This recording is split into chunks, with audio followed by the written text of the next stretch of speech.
welcome back to my channel. In today's video, I am going to be sharing 4 new recipes on how to cook on a sheet pan. I am super excited because some of them are super unique, unexpected things that you would put on a sheet pan. Anyway, I hope you enjoy it and let's get to cooking. So for our first recipe, we are going to be making sheet pan chili. I know it sounds crazy, but trust me, this is amazing. So I started by dicing a half of a yellow onion, 3 stalks of celery, and a handful of colorful bell peppers and 1 green bell pepper, and I minced up some garlic. So to our sheet pan, I am just going to spray it with some canola oil so nothing sticks, and we are going to take a pound of ground turkey and we're going to tear it up and place it on 1/2 of the sheet pan, and then we're just going to put our veggies on the other half, mix them up and drizzle it with olive oil and about a teaspoon to a teaspoon and a half of garlic powder.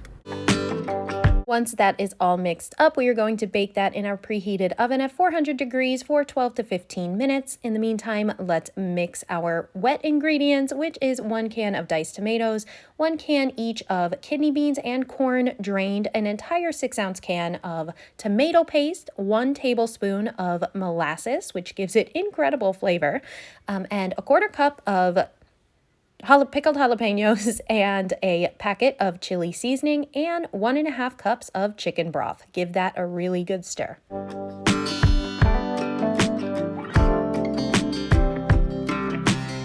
Now this couldn't be easier. We are just going to make the Jiffy cornbread mixture. According to the package, it's just 1 egg, 1/3 cup of milk. Whisk that together and set aside.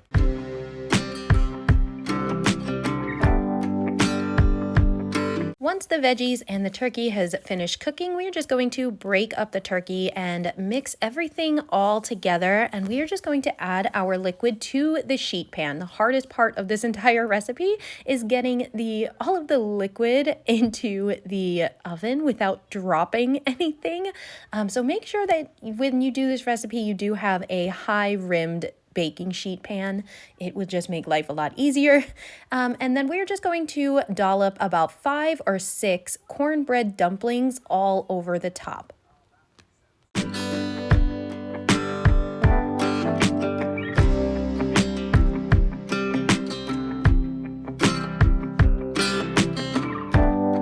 Now we are going to add it back in our 400-degree oven and cook for another 30 minutes. Once it comes out, you are going to have a complete meal here, complete with cornbread and everything. It was so good, came together quickly, and probably the most interesting thing I've ever made on a sheet pan.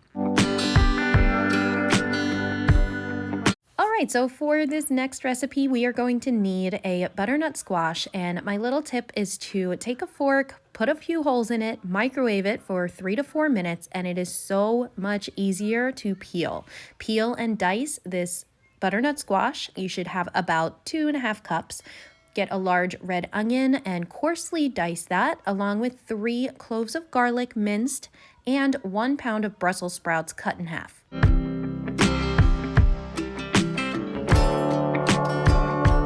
This pan is actually preheated. I had it in a 425-degree oven for 10 minutes, so it's nice and hot. I'm going to drizzle it with some olive oil, and we are going to put our chicken leg quarters on it, skin side down. This way it can kind of sear the chicken, and we're going to cook that for 10 minutes. In the meantime, we're going to make our sauce, which is 2 tablespoons of honey, 1 tablespoon of Dijon mustard, and about 3 tablespoons of olive oil, and season it up with some salt and some pepper.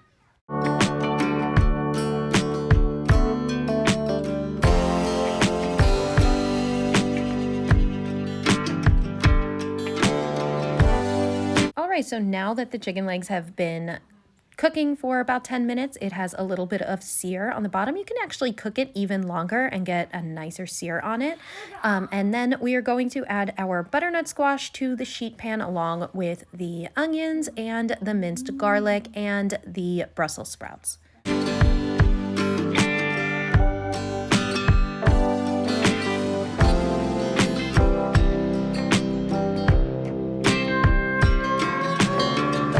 Once you you have that all mixed up, we're going to return the chicken back to the pan and we're going to brush it with that honey mustard mixture, making sure that we use every last drop because it really is delicious. And then you're just going to drizzle everything on the pan with some olive oil, nice and generously, and season with salt and pepper. And then you are going to put it back into the 425-degree oven for about 35 minutes.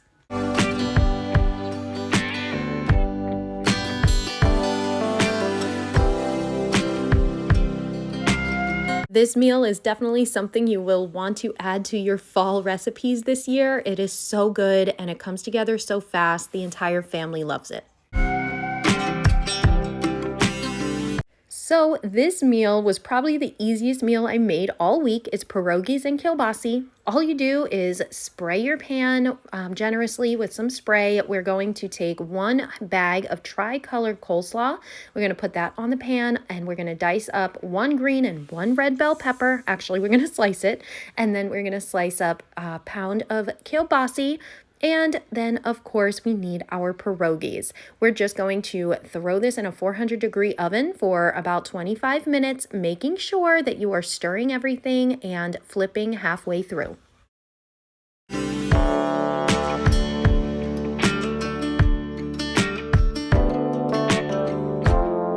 So here is what our meal comes out like. I forgot to mention that I did add a teaspoon of garlic powder to the coleslaw and I mixed that together. So it did give it a lot of extra flavor and it just came out really good. It's such an easy recipe to add to your arsenal of recipes.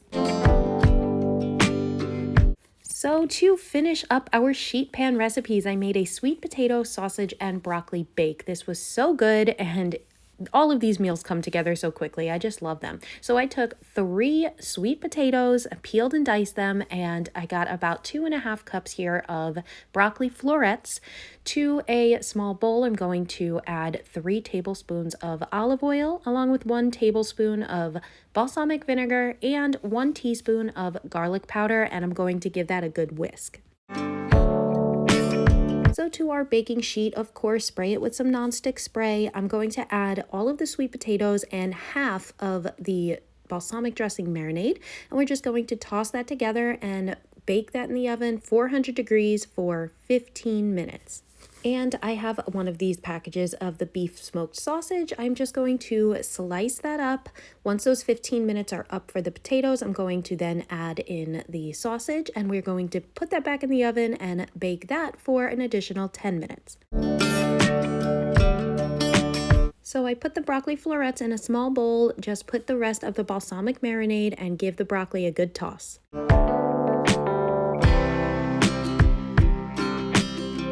So we are going to just add that broccoli right onto the sheet pan, give everything a good stir, and we're going to finish cooking for another 15 minutes.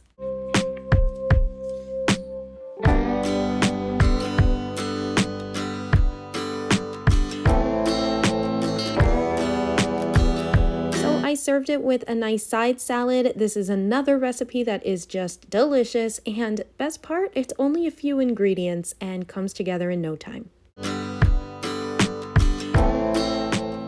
Alright, so that's going to do it for today's video. I hope that you are inspired to make one of these sheet pan dinners. If you are, I would love for you to tag me on social media.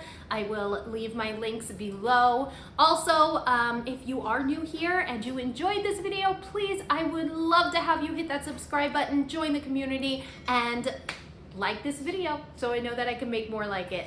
Have a great day, guys. I'll see you in the next video.